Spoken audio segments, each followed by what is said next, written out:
Hello everyone. आज के class में डिस्कस करेंगे एनसीईआरटी 12th क्लास की जो फिजिक्स है उसकी first chapter electric charge and field यानी विद्युतावेश और क्षेत्र।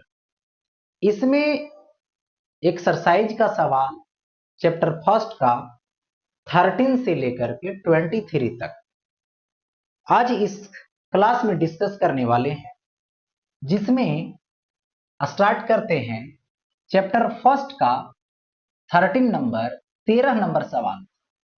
चित्र दिया गया है में किसी एक समान स्थिर वैद्युत क्षेत्र में, देखो एक समान स्थिर वैद्युत क्षेत्र में तीन आवेशित कणों के पथ चिन्ह दर्शाए गए हैं। तीनों आवेशों के चिन्ह लिखिए। इनमें से किस कण का आवेश संहति यानी आवेश द्रव्यमान का अनुपात जो है Q बाई एम अधिकतम है। सबसे पहले देखो, ये प्लस वाला है और ये माइनस वाला है, धनात्मक है और ऋणात्मक है। तो इसके बीच खास बात है कि विद्युत क्षेत्र की जो दिशा होगी वो धन से ऋण के तरफ होगी, ऐसा होगा। ये जो पथ है पहली वाली, ये मान लो Q1 आवेश की, ये पथ है दूसरी वाली Q2 आवेश की है, ये पथ है तीसरी वाली Q3 आवेश की। तो ये तो पक्का पता है कि जो प्लस के तरफ जा रहा है, झुक रहा है, विचलित हो रहा है, यानी प्लस के तरफ उसमें आकर्षण होता है। तो प्लस के तरफ आकर्षण उसी में होता है जो माइनस का होता है, ऋणात्मक का होता है। यानी Q1 और Q2 जो विद्युत आवेश है वो धनात्मक प्लेट के तरफ गया है। धनात्मक प्लेट के तरफ जाने का मतलब हुआ कि ये दोनों ऋणात्मक वाला है। यानी यहां पर बोल सकता हूं कि ये जो Q1 है ये कैसा है, तो निगेटिव है, ऋणात्मक है। Q2 भी है जो कैसा है, नेगेटिव है। Q3 जो है जो माइनस के तरफ गया है ये कैसा है, तो ये धनात्मक है। तो दो गो ऋणात्मक हुआ और एक यहां पर धनात्मक हुआ। ये तो बातें हो गई। अब बताना है, चिन्ह तो लिख दिया, इनमें से किस कण का आवेश और द्रव्यमान का जो अनुपात है वो अधिकतम। तो देखिए, इन दोनों y में विचलित हुए हैं ऊपर के तरफ, ये नीचे के तरफ y में विचलित हुआ है, यही है। तो सबसे पहले देखिए, y में दूरी तय किया, y के तरफ, y के तरफ, तो y बराबर ut। तो y अक्ष में तो वेलोसिटी दिया गया नहीं, वेग दिया गया नहीं, तो ut क्या हो जाएगा, ut 0 हो गया, plus half a t y square. तो y अक्ष के तरफ ले कौन गया, विद्युत क्षेत्र। प्लस वाले को देखो, प्लस वाले को विद्युत क्षेत्र की दिशा में, Q3 को विद्युत क्षेत्र की दिशा में ले, और दोनों जो माइनस वाला है उसको विद्युत क्षेत्र के विपरीत दिशा में ले गया। यानी आवेश पर जो बल लगेगा वो QE लगेगा, और द्रव्यमान से डिवाइड कर देंगे तो एक्सेलरेशन हो जाएगा। y अक्ष का एक्सेलरेशन हो गया QE by m into t square, यानी y समानुपाती Q बाई एम, जिसका Q बाई एम बड़ा होना मतलब y बड़ा होना। तो देखना है सबसे ज्यादा विचलित कौन हुआ है, उसी का आवेश और द्रव्यमान का अनुपात ज्यादा होगा। तो देखो, ये भेजा गया था तो इधर ज्यादा डेविएट हुआ है, कौन वाला, 3 वाला, यानी y3 सबसे बड़ा है, यानी तीसरे पार्टिकल का जो Q बाई एम होगा वो सबसे ज्यादा होगा, क्योंकि y का विचलन ज्यादा, सॉरी, y में इसका विचलन थर्ड का ज्यादा हुआ है, इसलिए। अब देखो आगे बढ़ता हूं, नेक्स्ट। एक समान विद्युत क्षेत्र जो E है, ठीक है, जिसकी वैल्यू 3 × 10⁻³ न्यूटन पर कूलम है। पर विचार कीजिए, यानी विद्युत क्षेत्र दे रखा है, आई कैप में दे दिया गया, इसका मतलब एक्स अक्ष में दे दिया गया। ठीक है, इस क्षेत्र का 10 सेंटीमीटर भुजा के वर्ग, यानी भुजा कितना है 10 सेंटीमीटर, यानी 0.1 मीटर। ठीक है, भुजा का एक वर्ग है। उस पार्श्व से जिसका तल वाई जेड में, जिसका तल किसमें है वाई जेड में, ठीक है, तल के समांतर है, गुजरने वाला विद्युत फ्लक्स क्या है।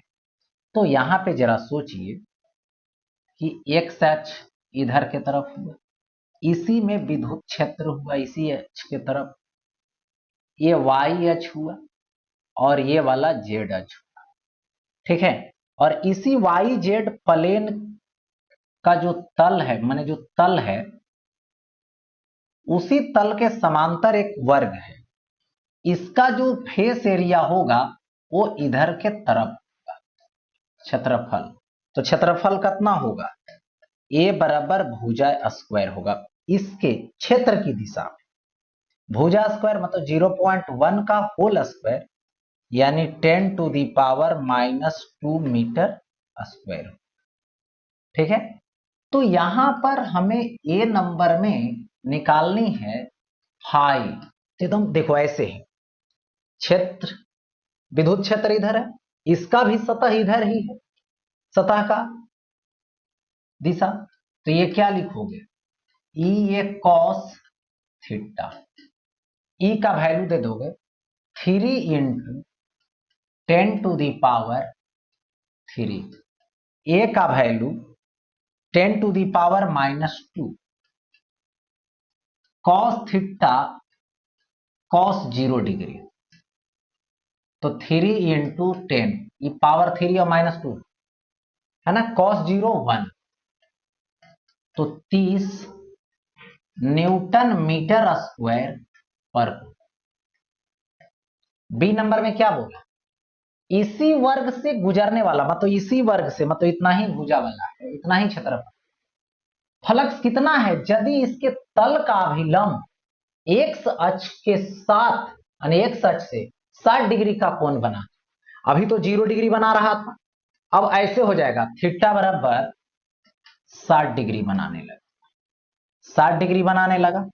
इसका मतलब इसका तल अगर कुछ खास ऐसा है, इधर एक्स अक्ष है, जिधर विद्युत क्षेत्र है, इसकी दिशा इधर है, थीटा एंगल बना लिया, तो फाई बराबर ई ए कॉस थीटा, थीटा के जगह पे 60 डिग्री अगर देना है, देखिए, तो फाई बराबर ई का वैल्यू 3 × 10⁻³ 10⁻³ 10⁻⁻² कॉस 60 डिग्री, 3 × 10 कॉस 60 1/2, काट दीजिए 5 आएगा, 5 या 15 होगा, न्यूटन मीटर स्क्वायर पर कूलम हो जाए।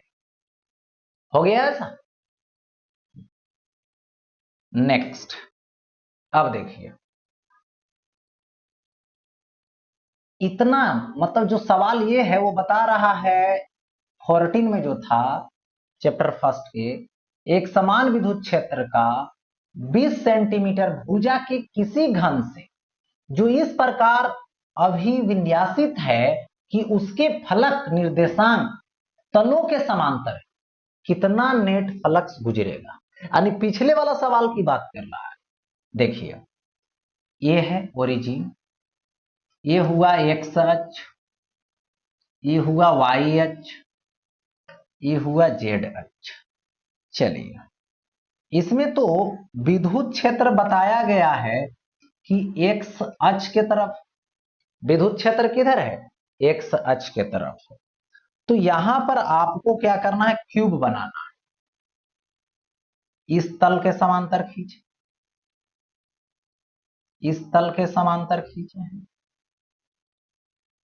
इस तल के समांतर खींचे, यहां से ऐसे, यहां से ऐसे, बंद सतह हो गया और विद्युत क्षेत्र ऐसे पास कर रहा है। तो इस फेस से जितना विद्युत क्षेत्र विद्युत फलक से एंट्री करेगा उतना इस सतह से बाहर निकल जाएगा। और ये सब तो जो है से होगा ही नहीं, जीरो होगा उससे।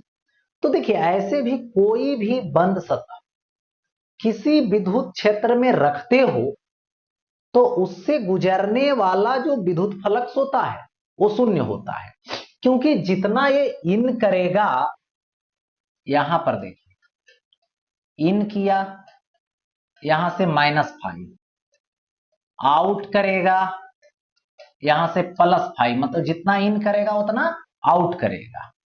तो फाई टोटल संपूर्ण phi in plus phi total शून्य होगा। आगे देखिए 16 नंबर है चैप्टर फर्स्ट का। किसी काले बॉक्स के पृष्ठ पर विद्युत क्षेत्र की सावधानी पूर्वक ली गई माप यह संकेत देती है कि बॉक्स के पृष्ठ से गुजरने वाला नेट फ्लक्स बॉक्स के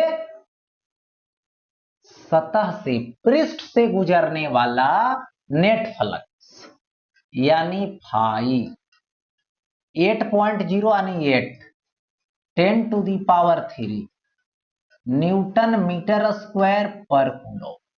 ये विद्युत फ्लक्स है, ठीक है, विद्युत फ्लक्स है। अब इसमें बोला ए नंबर में बॉक्स के भीतर नेट आवेश कितना है, यानी बॉक्स के भीतर आपको विद्युत फ्लक्स विद्युत आवेश निकालना। तो यहां पर ए नंबर फाई का फार्मूला गॉस थ्योरम के अनुसार क्यूइन बाई एप्सिलॉन नोट।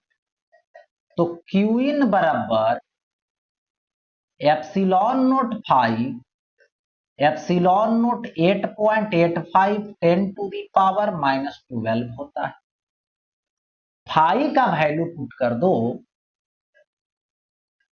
तो 8, ठीक है, इंटू 10⁻, ठीक है, कितना हो जाएगा 3 हो जाएगा, इतना कूलम आ जाएगा।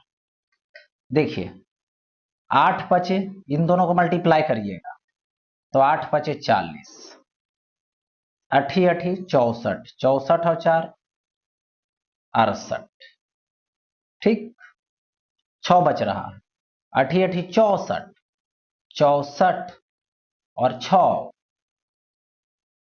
70, ठीक है, यानी 70.80 10⁻⁻, ठीक है, ये क्या हो जाएगा, तो वैल्यू दीजिएगा तो ये 9 कूलम, ठीक है। इसको सॉल्व करेंगे तो ये होगा 70 लगभग, या तो 71 जो लिखो, 7.8 नैनो कूलम आ जाएगा। हो गया ऐसा, ये हो। बी नंबर में आई, क्या लिखा है, यदि बॉक्स के पृष्ठ से नेट बहुमुखी फलक शून्य है, यानी जो बॉक्स है उससे बाहर निकलने वाला फ्लक्स अवर शून्य है, फाई 0, तो क्या आप यह निष्कर्ष निकालेंगे कि बॉक्स के भीतर कोई आवेश नहीं है, क्यों अथवा क्यों नहीं। तो देखिए फाई बराबर क्या होता है, क्यू इन बाई एप्सिलॉन। तो q in is equal to, इधर आएगा तो फाई 0, तो क्यू इन तो 0 आ गया, लेकिन नेट आवेश परिणामी आवेश शून्य है।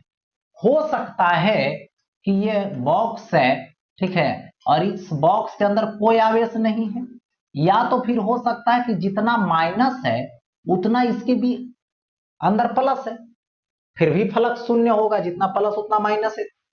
तो आवेश हो भी सकता है, आवेश नहीं भी हो सकता है, लेकिन परिणामी आवेश यानी कुल आवेश की बात करेगा तो कुल आवेश 0 होगा। ये बात समझ लेनी। आगे देखिए, अब देखो यहां पर चैप्टर फर्स्ट के 17वां नंबर सवाल में फिगर दिया गया है, में दर्शाए अनुसार 10 सेंटीमीटर भुजा का किसी वर्ग के केंद्र से, ये केंद्र से ठीक 5 सेंटीमीटर ऊपर जाना है, ऊंचाई पर कोई आवेश है, कितना है, तो +10 माइक्रोकूलम है। यानी यहां पर Q मान लो और ये Q की वैल्यू +10 माइक्रोकूलम है, यानी +10 इंटू 10⁻⁻6 कूलम, यानी +10⁻⁻5 आवेश रखा है। इस वर्ग से गुजरने वाले वैद्युत फ्लक्स का परिमाण क्या है, यानी किससे, इस वर्ग से, इस वर्ग से क्या है, तो और संकेत में दे रखा है कि वर्ग को 10 सेंटीमीटर किनारे के किसी घन का एक फलक मानिए। देखिए होता क्या है एक्चुअली, यदि हम फ्लक्स निकालना चाहते हैं तो फ्लक्स निकालने के लिए सिंपल मेथड अप्लाई करेंगे हम, लेकिन सिंपल मेथड अप्लाई करने के लिए आपको यहां पर गॉस थ्योरम लगाना पड़ेगा, और गॉस थ्योरम लगाने के लिए आपको चारों तरफ से विद्युत आवेश को पैक करना पड़ेगा।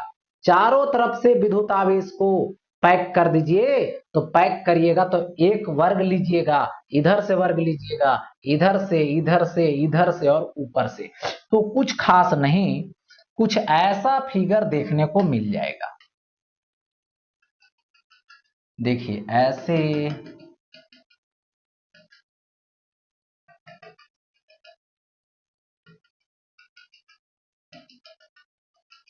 देखिए ये चारों तरफ से पैक हो गया घन से, और केंद्र पर आ गया ए, तो चारों तरफ से जब पैक हुआ तो फाई बराबर क्या हो जाएगा, Q/ε0।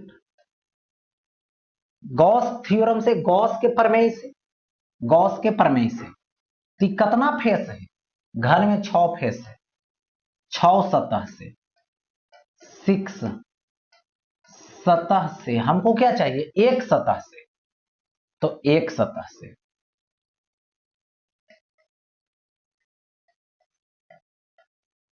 एक सतह से, तो फाई बराबर Q/6ε।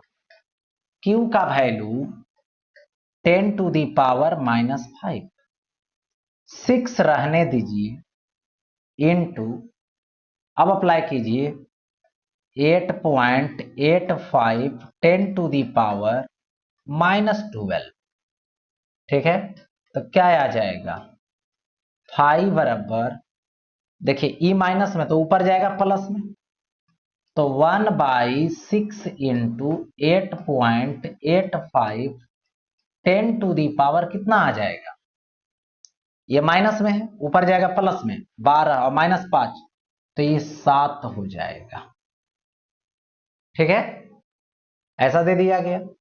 अब यहां से 8 6 48, लगभग 50 के करीब ये हो जाएगा, और ये 2 0 इधर खिसका देंगे तो 100 आ जाएगा, आई 10⁻5, आई होगा यार, देखिए 8.85 इंटू 6, तो इसको कैलकुलेट करिएगा तो 2 पॉइंट समथिंग आएगा, और 10⁵, और देखिए फाई है न्यूटन मीटर स्क्वायर और पर कूलम हो जाएगा, ठीक है, तो इस तरीके से इसको कैलकुलेट कर सकते हो। कैलकुलेशन मेन ये है, एक फलक, एक सतह से, एक फलक से, ठीक है। आगे बढ़ता हूं नेक्स्ट, ओ अच्छा, अब देखो 18 नंबर है चैप्टर फर्स्ट का, 2 माइक्रोकूलम है का कोई बिंदु आवेश किसी किनारे पर 9 सेंटीमीटर किनारे वाले किसी घनीय गॉस के पृष्ठ के, ठीक है, गॉसीय पृष्ठ के केंद्र पर स्थित है, ठीक है, पृष्ठ से गुजरने वाला आपको बतलाना है नेट फ्लक्स। ओके, अब देखो यहां पर करना कुछ नहीं है, 2 कूलम का चार्ज लेना है, यानी Q बराबर 2 माइक्रो कूलम, यानी 2 इंटू 10⁻⁻⁶ कूलम। इसको रखना है 9 सेंटीमीटर किनारे वाले घनीय, मतलब घन का एक सतह का भुजा है, और वो जो घन बनेगा, गौसीय पृष्ठ बनेगा, उसके केंद्र पर रखना है। यानी देखिए कुछ खास नहीं है, कुछ ऐसा है, ये देखो घन बन रहा है, इसका केंद्र पर ये रखेगा। ठीक है, अब फ्लक्स निकालना है, फाई बराबर Q बाई एप्सिलॉन। Q का वैल्यू दे दो 2 इंटू 10⁻⁻⁶ बाई एप्सिलॉन नोट 8.85 10⁻⁻12, यही तो होगा। ठीक है, अब देखिए यहां से ऐसा मैंने दे दिया, अब इसके बाद क्या करोगे, ऊपर लेकर चले जाओ, तो 2 इंटू 10⁻⁻6 10⁻+12 बाई 8.85 होगा। और क्या कर सकते हो, यहां पर फाई इज इक्वल टू लगाओगे, कितना होगा, तो फाई इज इक्वल टू आएगा 2 इंटू, ठीक है 2 इंटू आएगा, इसके बाद क्या आएगा, देखो 10⁻⁻6 और +12, यानी 10⁻6 बाई 8.85 आएगा, क्या 8.85 हो गया ये। अब इसको ऐसा कर सकते हो क्या, एक जीरो इधर बढ़ा दो, 20 हो जाएगा, 10⁵ हो जाएगा, बाई क्या आएगा 8.85, 8 दूना 16 20 है, लगभग 2.2 10⁵ होगा, न्यूटन मीटर स्क्वायर पर कूलम होगा, अप्रॉक्स में यही आंसर होगा। अब देखिए आगे नेक्स्ट। ठीक है, अब चैप्टर फर्स्ट का 19 नंबर सवाल, ठीक है 19 नंबर, देखिए 19 नंबर में है क्या, किसी बिंदु आवेश के कारण उस बिंदु को केंद्र मानकर खींचे गए 10 सेंटीमीटर त्रिज्या के गोलीय गौसीय पृष्ठ पर वैद्युत फ्लक्स इतना है, ऋणात्मक है, मतलब अंदर आ रहा है, ऐसा बोला गया। ठीक है, किसी बिंदु पर किसी एक बिंदु आवेश लीजिए, इसको केंद्र मानकर एक जो है से गौसीय सतह खींच, यहां पर Q आवेश है, इसकी त्रिज्या 10 सेंटीमीटर वाला है, यही ना, इससे फ्लक्स माइनस में बता रहा है, मतलब इसमें फ्लक्स एंट्री कर रही है, केंद्र की तरफ आ रही है। ठीक है, केंद्र की तरफ आ रही है, ऐसे, अब तो आ रही है, तो यहां पर बोला गया कि जो ये फ्लक्स है वो ऋणात्मक है, तो बता रहा है कि यहां पर जो विद्युत आवेश है वो ऋणात्मक है, इन कर रहा है, आउट नहीं हो रहा, आउट होता तो प्लस, इन कर रहा। फाई की वैल्यू है कितना 1.0 यानी 1 10⁻3, तो मेन हुआ 10⁻3 न्यूटन मीटर स्क्वायर पर। अब ए नंबर सवाल बना, अब कहना क्या चाह रहा है सवाल ये देखिए, यदि गौसीय पृष्ठ की, गौसियन सरफेस की त्रिज्या दोगुनी कर दी जाए, दोगुनी कर दी जाए, तो पृष्ठ से कितना फ्लक्स गुजरेगा, यानी 10 सेंटीमीटर से इसकी त्रिज्या को 20 सेंटीमीटर बना दो, तो जो विद्युत फ्लक्स यहां पास कर रहा है वो पहले कहां पास किया होगा, इस सतह को, यानी दोनों में कोई परिवर्तन नहीं होगा फ्लक्स का, क्योंकि अंदर आवेश इसके लिए जितना है उतना ही विद्युत आवेश इसके लिए है, क्योंकि गॉस थ्योरम में बताया गया है कि जो फ्लक्स होता है, विद्युत फ्लक्स, वो अंदर रखे गए आवेश की मात्रा पर निर्भर करता है। उसकी सतह की, गॉसीय सतह की आकृति कितना बड़ी है, कितना छोटी है, ये डजंट मैटर है, इस पर निर्भर नहीं करता है, इससे स्वतंत्र होता है। इसलिए ए नंबर में वही आंसर होगा जो पहले वाला में है, -1 इंटू 10⁻³ न्यूटन मीटर स्क्वायर पर कूलम। चलिए बी नंबर में आए, बिंदु आवेश का मान क्या है?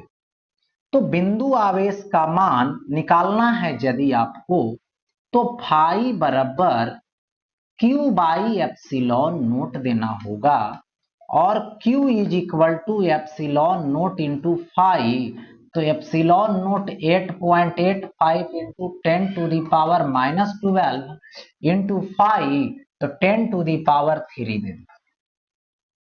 हो गया ऐसा, यानी 8.85 10⁻⁻9 कूलम होगा, मतलब 8.85, ठीक है, नैनो कूलम बन जाएगा। कैसा नेचर? तो नेगेटिव नेचर, ऋणात्मक होगा। ठीक है, यहां पर लिख देना नेगेटिव, ऋणात्मक। बन गया दोनों सवाल। अब देखो आगे, यहां पर है क्या, 20 नंबर, चैप्टर फर्स्ट का 20 नंबर। 10 सेंटीमीटर त्रिज्या के चालक गोले पर अज्ञात परिमाण का आवेश है। यानी देखिए 10 सेंटीमीटर त्रिज्या लीजिए इसका, 10 सेंटीमीटर त्रिज्या, ठीक है, तो R बराबर 10 सेंटीमीटर यानी 0.1 मीटर हो गया। ठीक है, केंद्र से 20 सेंटीमीटर की दूरी पर, ये यदि केंद्र है तो इससे हमें जाना है कितना दूरी पर, इससे जाना है यहां पर स्मॉल r, जो 20 सेंटीमीटर की है, यानी स्मॉल r 20 सेंटीमीटर है, यानी 0.2 मीटर है। ठीक है, पर विद्युत क्षेत्र इतना त्रिज्यतः अंतर्मुखी, यानी रेडियली इनवर्ड, यानी किधर के तरफ है, इनवर्ड, यानी अंदर के तरफ है, अंदर आ रहा है। तो E की जो वैल्यू है वो 1.5 है, 10⁻³ है न्यूटन पर कूलम। नेट आवेश कितना है? तो सबसे पहले अंदर के तरफ आना ये संकेत देता है कि इस पर जो आवेश है वो ऋणात्मक कैटेगरी का है। कैसा है? ऋणात्मक है। तो विद्युत क्षेत्र E बराबर 1/4πε0 Q बाई, यहां से यहां तक की जो दूरी है, त्रिज्या, डिस्टेंस, r² होगा। मुझे क्या चाहिए? आवेश चाहिए, यही ना, आवेश चाहिए, नेट आवेश। तो सबसे पहले ऐसा करो, E के जगह पे 1.5 10⁻³ दे दो, 1/4πε0 9 इंटू 10⁻9 दे दो, Q दे दो, बाई r² दे दो, तो 0.2 का होल स्क्वायर यानी 4, 10⁻⁻2 हो जाएगा। हो गया ऐसा। अब देखिए इधर लाइए, तो 4 आएगा मल्टीपल में, 15 चौके 60 होगा, 10⁻³ हो, इधर जाएगा तो 10⁻⁻2, बाई में आ जाएगा 9 into 10⁻9 is equal to Q होगा। होगा ऐसा। अब देखिए, तो Q इज इक्वल टू, ठीक है, 6/9 हो, इंटू दे दिया गया, तो यहां से 10⁻1 बचेगा, ई जाएगा ऊपर, -9 लेकर जाएगा, यही ना, होगा ऐसा। अच्छा, तो इसको ऐसा कर दीजिए, 2 तिया 6, 3 तिया 9, 20/3 नैनो कूलॉम लिखे, ठीक है, या तो 6.67 10⁻, 6×18 कैलकुलेट करोगे तो इतना -9 लिखोगे, इसको ऐसे नैनो कूलॉम ही रहने दीजिए। कैसा नेचर का? ऋणात्मक नेचर, यानी नेगेटिव दे सकते हैं आप। होगा? अब देखिए next 21 number first chapter, 2.4 meter व्यास है। व्यास कितना है? तो 2.4 है, ठीक है। व्यास के किसी एक समान आवेशित चालक गोले का पृष्ठ आवेश घनत्व, सबसे पहले व्यास है तो त्रिज्या होगी 1.2 मीटर। व्यास है 2.4 तो त्रिज्या होगा 1.2। इसका पृष्ठ आवेश घनत्व सिग्मा 80 माइक्रो होगा, कूलॉम पर मीटर स्क्वायर होगा। 80 इंटू 10⁻⁻6 कूलॉम पर मीटर स्क्वायर, यानी 8 इंटू 10⁻⁻5 कूलॉम पर मीटर स्क्वायर होगा। सिग्मा निकल गया। गोले पर आवेश ज्ञात कीजिए, यानी ए नंबर में, यानी सिग्मा बराबर होता है आवेश बटे एरिया।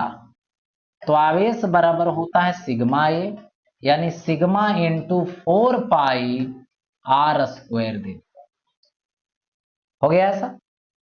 तो आवेश Q बराबर सिग्मा दे दीजिए, सिग्मा की वैल्यू 8 इंटू 8 पे पावर -5, 8 इंटू 10 पर पावर -5, एरिया दोगे 4πr², तो 4π होगा, और क्या होगा? r² होगा, यानी 1.2 का होल स्क्वायर हो जाएगा, 1.2 इंटू 1.2 हो जाएगा, ठीक है। अब देखो इसको ऐसे लिख सकते हो, 8 चौके 32, 32π, पॉइंट हटा दीजिएगा, 10 बैठेगा, 10 बैठेगा, 144 ये हो, 10⁻⁻5, 10⁻2 ऊपर जाएगा -2, तो 32π 144 10⁻⁻7 इतना कूलॉम आएगा। इसको कैलकुलेट कर सकते हैं, ठीक है। अब पूछा गया कि गोले के पृष्ठ से निर्गत होने वाला कुल वैद्युत फ्लक्स क्या है?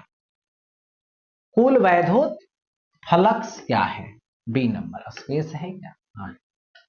अच्छा, तो फ्लक्स बराबर क्या होता है? Q/ε0, यही फ्लक्स निकलेगा, ठीक है।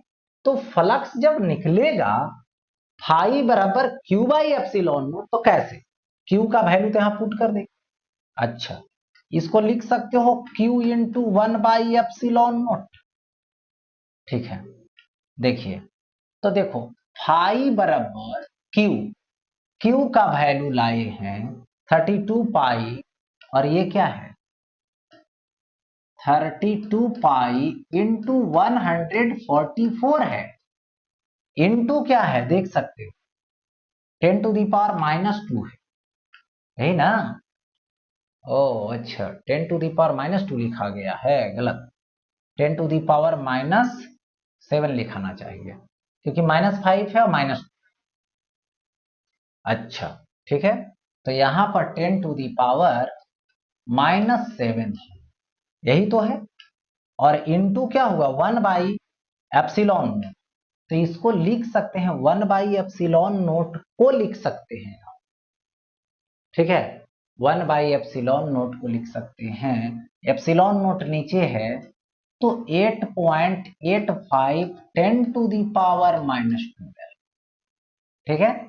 इसको 32π लीजिए इंटू 144 लीजिए, 8.85 लीजिए, ऊपर चला जाएगा तो +12, तो 10⁵ हो जाएगा, न्यूटन मीटर स्क्वायर पर कूलम बन जाएगा। कैलकुलेट कर सकते हैं इसको। अच्छा, अब आगे देखिए, नेक्स्ट, कोई अनंत रैखिक आवेश 2 सेंटीमीटर दूरी पर इतना 9 इंटू 10⁴ न्यूटन पर कूलम विद्युत क्षेत्र उत्पन्न करता है। ठीक है, रैखिक आवेश घनत्व ज्ञात कीजिए। अब क्या करना है, रैखिक आवेश घनत्व ज्ञात करनी है जो मुझे मालूम नहीं है। तो अब क्या करोगे, देखो ये लाइन चार्ज हुआ, रैखिक आवेश हुआ जिसका रैखिक आवेश घनत्व लेमडा है। सपोज कर लीजिए इससे r दूरी पर जाइए, यहां पर विद्युत क्षेत्र E है। तो जो वैल्यू दिया है उसको पहले लिख लीजिए। r की वैल्यू 2 सेंटीमीटर है जहां पर विद्युत क्षेत्र है, तो 2 इंटू 10⁻⁻² मीटर। जहां पर विद्युत क्षेत्र E है जो दिया हुआ है 9 इंटू 10⁴ न्यूटन पर कूलम है। ठीक है, अब आवेश घनत्व ज्ञात कीजिए। तो E बराबर दे रखा है 1/2πε0 λ/r है, यही ना। अब क्या करो, सो देखो 2 से ऊपर मल्टीप्लाई कर देना, तो 2 से और 2 से नीचे तो हो जाएगा 4πε0 2 λ/r हो जाए, यही ना। ठीक, अब क्या करोगे, E का वैल्यू दे दो 9 इंटू 10⁴ हो जाएगा। ठीक है, is equal to 1/4πε0 9 into 10⁹ 2 lambda रहने दो, 2 डेल लैम्डा रह गया, बाई आर दे दीजिए। आर की वैल्यू 2 सेंटीमीटर, तो यहां से 2 इंटू 10⁻⁻² हो जाएगा। हो गया, सबका वैल्यू दे दिया मैंने, लेमडा की वैल्यू मुझे निकालनी, बस ये देखना। तो यहां से ऐसा कीजिए कि इसको 2 से 2 तो कट गया। ठीक है, अब देखो ये इधर आएगा तो 9 इंटू 10⁴ 10⁻⁻² मल्टीपल में डिवीजन में 10⁹ लेमडा होगा। ठीक है, ऐसा मैंने दे दिया। अब क्या करोगे, लेमडा इज इक्वल टू 9 तो कट गया, तो 10⁴ है और -2 है, तो क्या बनाएगा 10⁻, ये बना लेगा 2, ऊपर लेकर चले जाओ तो ये क्या हो जाएगा -9 हो जाएगा। ठीक है, तो ये क्या लिख सकते हो, यहां देखिए ये हो जाएगा 10⁻⁻7 कूलम, या तो इसी को लिख सकते हो 0.1 माइक्रो कूलम पर मीटर लिखना होगा, क्योंकि पर यूनिट लेंथ का चार्ज है, आवेश है। ठीक है, लिनियर डेंसिटी ऑफ चार्ज है, इसलिए ऐसा मैंने दे दिया। अब नेक्स्ट देखो 23 नंबर है चैप्टर फर्स्ट का, 2 बड़ी पतली धातु की प्लेटें, पतली है, पतला थिन जिसको बोलते हैं, प्लेटें एक दूसरे के समांतर एवं निकट है। देखो एक ये है पहला वाला और ये है दूसरा वाला। इनके भीतरी फलकों पर प्लेटों के पृष्ठीय आवेश घनत्वों के चिन्ह विपरीत है। सपोज कीजिए इस पे प्लस है और इस पे माइनस है, इनका परिमाण पृष्ठ आवेश घनत्व 17 गुने 10⁻⁻22 कितना है, कूलम पर मीटर स्क्वायर। ए नंबर में पहली प्लेट के बाह्य क्षेत्र में, बी में दूसरी प्लेट के बाह्य क्षेत्र में, सी में प्लेटों के बीच में विद्युत क्षेत्र ई का परिमाण परिकलित कीजिए।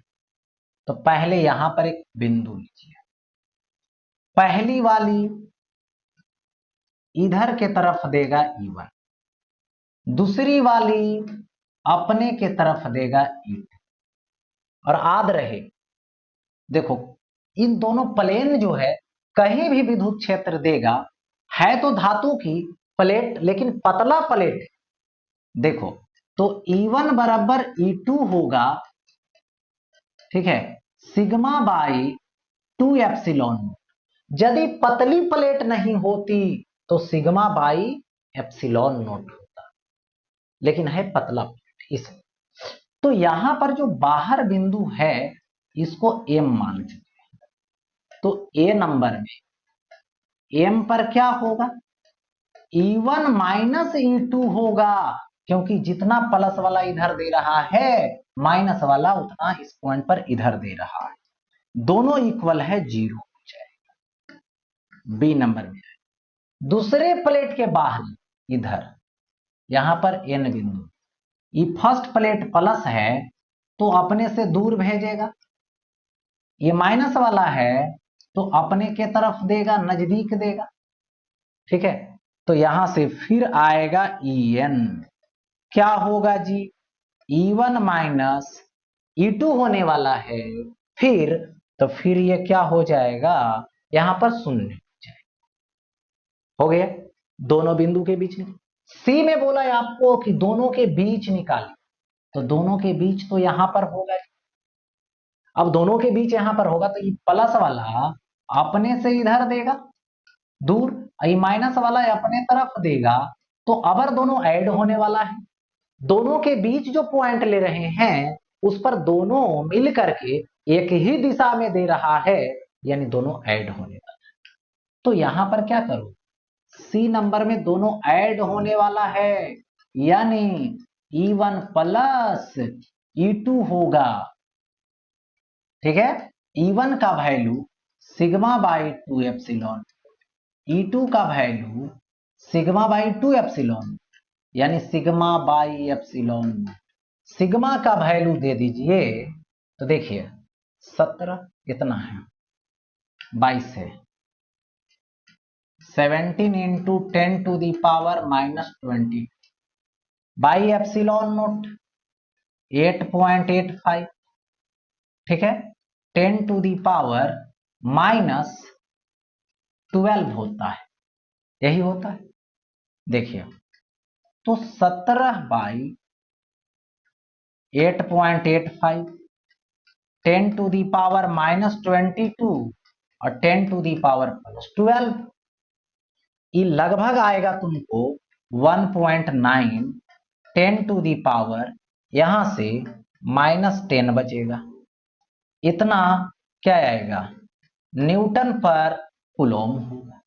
किधर से किधर होगा जरा सोचिए, तो फर्स्ट से सेकेंड के तरफ, यानी प्रथम प्लेट से दूसरा प्लेट तरफ, यानी पॉजिटिव से नेगेटिव, या तो बोल सकते हो बायां से दायां की तरफ, यही तो है। यानी यही तक सवाल था, जो सवाल सॉल्व हो चुका है।